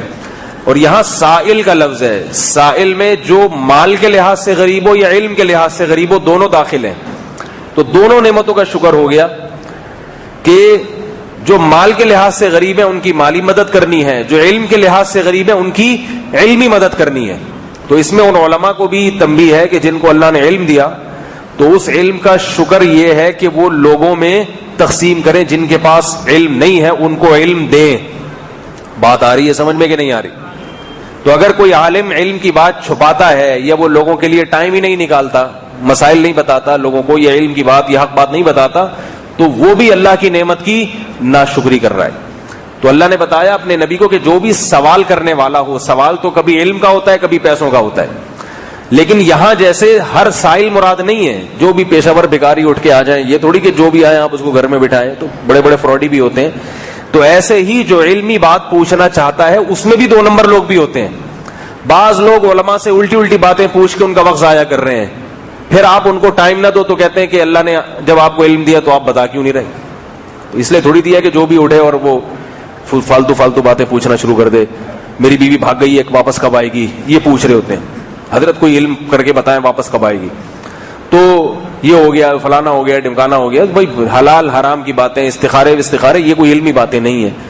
اور دوسری بات یہ ہے کہ جیسے ہر ایک کی صلاحیتیں محدود ہوتی ہیں, وہ محدود ہی کام کر سکتا ہے نا. تو اب سائل کو آپ دیں لیکن اپنی استطاعت کے مطابق دیں نا سائل کو. یہی حکم ہے نا کہ جتنی آپ میں استطاعت ہے اس کے مطابق. تو ایسے ہی جتنی کسی میں استطاعت ہوگی وہ اسی حساب سے علم کو بانٹے گا. ایسا نہیں ہے کہ وہ بیٹھ جائے اور سارا دن لوگ آتے رہیں اس کے پاس, اسے کسی کام کا نہ چھوڑے. میرے پاس جب بعض دفعہ بے وقت لوگ آتے ہیں مجھے بہت اذیت ہوتی ہے. میں بعض دفعہ تو مروت میں بیٹھ جاتا ہوں ان کے پاس, اور بعض دفعہ ان کو چلتا کر دیتا ہوں, اور اچھا نہیں لگ رہا ہوتا ان کو چلتا کرنا, بد اخلاقی لگ رہی ہوتی ہے. لیکن یہ آنے والے کو پہلے سوچنا چاہیے کہ بھائی جس کے پاس جا رہے ہو اس سے پہلے وقت لے لو. ابھی پچھلے ہفتے کسی کو میں نے بیچاروں کو بھگا دیا, اب تک میرے دل پہ اس کا ایک بوجھ ہے کہ وہ پتہ نہیں کہاں سے آئے تھے اور بیٹھے تھے. میں نے ان کو کہا میرے پاس ٹائم نہیں, پتہ نہیں کہاں سے لوگ آ جاتے, اب تک بوجھ ہے. تو یہ تکلیف میں ڈالنے کی ضرورت کیا ہے. کچھ دن پہلے ایک عجیب واقعہ ہوا, میں جامع رشید میں بیٹھا ہوا ہوں, اپنے کام میں لگا ہوا ہوں. مجھے وہاں کے خادم نے آ کے بتایا, میرے پیچھے کھڑا ہو گیا, کہہ رہے کہ 2 بندے آئے ہیں ملنے کے لیے. مجھے نہیں پتا وہ بندے پیچھے ہی کھڑے ہوئے ہیں. میں نے کہا یار یہ عجیب ٹینشن میں ڈال دیا. میں ابھی یہاں کام کر رہا ہوں بیٹھ کے, پھر یہاں بندے آ گئے. اب میں ایسی باتیں کر رہا ہوں, مجھے نہیں پتا, بتا بھی نہیں رہے کہ یہیں کھڑے ہوئے ہیں. وہ شرم سے بتا نہیں رہا. میں نے کہا یار یہ عجیب مصیبت میں پڑ گیا. میں بھی یہاں کام کے لیے بیٹھا ہوا ہوں, یہ کام کا وقت ہے, اب میں یہاں پھر بندوں کے پاس بیٹھ جاؤں ہر چیز کا, میں بڑبڑایا جا رہا ہوں, وہ پیچھے کھڑے ہو کے سن رہے ہیں. پھر میں جب چیئر گھمائی میں نے دیکھا پیچھے وہی کہہ رہے یہ ہیں. میں نے کہا اب کیا رہ گیا بھائی. پھر میں نے کہا اب یہ جو ان کو زخم لگا اس کی تلافی کے لیے چائے کولڈ ڈرنک ٹھنڈا ان کو بٹھائے. میں نے کہا چائے تو پی کے جائیں کم از کم. وہ بھی اتنے ماشاءاللہ ڈھیٹ کے پھر بھی تسلی کے ساتھ بیٹھے ہیں. ٹھیک ہے, تو یہ ساری غلط ہو گیا نا کسی کے بارے میں ایسے کہنا. مجھے بھی اچھا نہیں لگا کہ مجھے کیا پتا تھا پیچھے کھڑے میں. لیکن یہ ساری بے تعدالیاں ہوتی ہیں. بھائی آپ کسی کے پاس جا رہے ہو تو میسج کے یا فون کے ذریعے کسی بھی طریقے سے پہلے وقت لے لو, پھر آپ ملاقات کریں. تو محمد سائلہ کا یہ مطلب نہیں ہے کہ جو بھی آ رہا ہے جب آ رہا ہے آپ بیٹھے رہیں, کسی کام کا نہیں رہتا ہے. ہر وقت اچھے موڈ میں نہیں ہوتا آدمی. بعض دفعہ کسی پہ غصہ ہو رہا ہے, پھر وہ کوئی اسی دوران بندہ آئے تو پھر آدمی کا یہ دل چاہتا ہے مسئلہ دے بھائی طلاق ہو گئی ہے. نہیں بھی ہوئی ہوتی تو دل چاہ رہا ہوتا ہے کہ. ایک مولوی صاحب بیان کر رہے تھے, جو حضرات جانا چاہیں جا سکتے ہیں, وقت پورا ہو گیا, چھٹی ہو گئی ہے, جو جا سکتے ہیں آپ اپنی مرضی سے بیٹھے ہوئے, میری طرف سے کوئی وہ نہیں ہے. ایک مولوی صاحب بیان کر رہے تھے, چھوٹا سا چٹکلا سنا دوں. بیان کر رہے تھے کہ 3 آدمی جہنم میں جائیں گے. تو جمعے کی تقریر کے دوران نا جب یوں کہتے بھائی دیکھو 3 آدمی جہنم میں جائیں گے. نمبر 1 وہ جو سود کھاتا ہے, نمبر 2 جو اپنے ماں باپ کا نافرمان ہے. اب نمبر 3 پہ جیسے ہی آنے لگتا تو ایک مقتدی کہتا مولوی صاحب سود کے بارے میں ذرا ایک مسئلہ پہلے بتا دیں. آپ جو آپ نے سود کے بارے میں کہا, وہ کہہ رہے بھی بتاتا ہوں پہلے 3 نمبر پورے تو ہونے دو. پھر ہاں تو میں بیان کر رہا تھا 3 آدمی جہنم میں جائیں گے. ایک وہ جو سود کھاتا ہے, دوسرا وہ جو ماں باپ کا نافرمان ہے. ابھی وہ تیسرے نمبر پہ آتے, پھر وہ کھڑا ہو جاتا مولانا صاحب پہلے ذرا سود کی کوئی ڈیفائن کر دیں, سود کیا ہوتا ہے. میں نے کہا بیٹھ بھائی بتا رہا ہوں, پہلے 3 نمبر مکمل ہو جائیں. ہاں تو میں بیان کر رہا تھا 3 آدمی جہنم میں جائیں گے, ایک سود کھانے والا, ایک ماں باپ کی نافرمانی کرنے والا. اب وہ درمیان میں پھر وہ مولوی صاحب کہتے تیسرا یہ ہے. تیسرا یہ جائے گا جہنم میں. تو جب آدمی کا موڈ صحیح نہیں ہوتا تو وہ غلط جوابات دیتا ہے. مفتی کا موڈ صحیح ہونا چاہیے, ٹھیک ہے, جب مسئلہ پوچھو. فقہاء نے لکھا ہے کہ جج جب غصے میں ہو تو وہ فیصلہ کرنے کا مجاز نہیں ہے, وہ نارمل کنڈیشن میں ہوگا پھر فیصلہ. تو اس طرح ایک صاحب نے مجھ سے پوچھ کے, وہمی تھے, ان کو وہم ہوتا تھا طلاق تو نہیں ہو گئی. ایک دفعہ پوچھا بھائی یہ, میں نے کہا بھائی نہیں ہوتی ان الفاظ سے. پھر دوبارہ فون, پھر میں نے کہا ہو گئی ہے. کہہ رہے کیوں ہو گئی. میں نے کہا جب تجھے پتا ہے کیوں ہو گئی تو پھر کیوں پوچھ رہا ہے مجھ سے. جب تک کہہ رہا تھا نہیں ہوئی ہے تو تجھے چین نہیں آ رہا تھا, جب بول رہا ہوں ہو گئی ہے تو اب اعتراض کر رہے کیوں ہو گئی. تو اس لیے تھوڑا سا کسی کا خیال بھی کرنا چاہیے. بہنوئی کے منہ کا آپریشن ہوا ہے, نام فاروق بلچان محمد. کل بایو کی رپورٹ آئے گی, دعا کریں کینسر نہ ہو. دل سے دعا ہے اللہ تعالیٰ ان کی شفا عطا فرمائے. شمس صاحب کی والدہ کو ہارٹ اٹیک ہوا ہے, ان کی صحت کے لیے دعا کریں. دل سے دعا اللہ تعالیٰ ان کو شفا کاملہ عاجل عطا فرمائے. ایک مولانا صاحب ٹی وی میں کہہ رہے تھے کہ قرآن یا حدیث میں ہے کہ 3 چیزوں میں منحوسیت ہے, گھوڑا, گھر اور عورت. حدیث میں آتا ہے کہ 3 چیزوں میں نحوست ہو سکتی ہے, ایک سواری میں, ایک گھر میں, ایک عورت میں. تو یہ مطلب نہیں ہے کہ وہ عورت میں بذات خود نحوست ہے, یہ مطلب نہیں ہے. کوئی بھی چیز بذات خود منحوس نہیں ہوتی. مطلب یہ ہے کہ بعض دفعہ ایک گھر ایسا ملتا ہے انسان کو کہ وہ بہت بڑی ٹینشن ہوتا ہے, یعنی وہ گھر ہی ایسی لوکیشن پہ ہوتا ہے اس میں ہوا نہیں ہے, اس میں دھوپ کا انتظام نہیں ہے, تنگ بہت ہے, تو وہ انسان کی زندگی کا مزہ خراب کر دیتا ہے. یہ مطلب نہیں ہے کہ آپ کے گھر میں سب کچھ ہے اور آپ پھر بھی اس کو منحوس سمجھیں کہ گھر ہمیں راس نہیں آ رہا, یہ غلط ہے. اسی طرح سواری, اب کسی نے سیکنڈ ہینڈ گاڑی خرید لی, صبح شام دھکے لگوا رہا ہے, ہر تھوڑے دن کے کبھی ٹائر پنچ. میں نے ایک دفعہ تجربہ کیا تو مجھے یہ حدیث سمجھ میں آ گئی تھی. پرانی گاڑی میں لے کے چلائیے تو مجھے سمجھ میں آ گیا کہ سواری میں بھی اللہ نے نحوست رکھی ہے. انسان کا سارا پیسہ خرچ ہو جاتا ہے, سکون نہیں ملتا, نہ کبھی ٹائم پہ پہنچتا ہے. پورے محلے بچوں کے بازو مضبوط ہو گئے تھے دھکا لگا لگا کے اس کو. تو یہ سواری کی نحوست کا مطلب سواری اچھی رکھو, سمجھ میں آ رہی ہے بات, گھر اچھا رکھو. اور اسی طرح عورت میں نحوست کا مطلب ہے, علماء نے بیان کی, بیوی بد اخلاق ہو, گھر کا سارا ماحول خراب ہو جاتا ہے. شادی سکون کے لیے کی اور سر کے بال سارے گر گئے آپ, یا اس کے اولاد نہیں ہو رہی, تو وہ بھی ایک قسم کی نحوست ہے. یہ نہیں کہ وہ بری عورت ہے, مطلب یہ کہ جو بہت بڑا برکت کا ذریعہ تھی, جو آپ کو نسل بڑھانا تھا, جو شادی سے بنیادی مقصد ہے وہ حاصل نہیں ہو رہا, تو اس کا حل یہ کہ پھر انسان ایسی عورت سے نکاح کرے جس سے اولاد ہو. تو یہ مطلب ہے کہ بد اخلاق عورت. یہ نہیں ہے کہ کوئی بیوی آئے تو آپ کے گھر میں پریشانی آئی ہیں تو آپ اس پہ ڈال دو, اس کے یہ جاہلوں کا طریقہ ہے, یہ ہندوؤں کا ہے, اس کا اسلام سے کوئی تعلق نہیں ہے. ایک خاتون کا فون آیا کہ میری شادی ہو گئی, جب سے گئی ہے تو اس گھر میں پریشانیاں آ رہی ہیں, تو وہ سارا مجھ پہ ڈال رہے ہیں کہ میری وجہ سے, جب تک یہ نہیں تھی تو پریشانیاں نہیں تھی. یہ غلط ہے, یہ حرام ہے, ناجائز ہے. کسی کے آنے یا جانے سے کسی کے گھر میں کوئی نحوست نہیں آتی. خیر اور برکتیں تو آتی ہیں, نحوست نہیں آتی. بھائی یہ بہت زیادہ ہو گئے بھائی, پھر بعد میں. الحمدللہ رب العالمین, الصلاۃ والسلام علی. جن حضرات نے بھی پرچیاں دی ہیں دعاؤں کے لیے دل سے دعا کریں, اللہ تعالیٰ ان سب کی حاجات کو پورا کرے.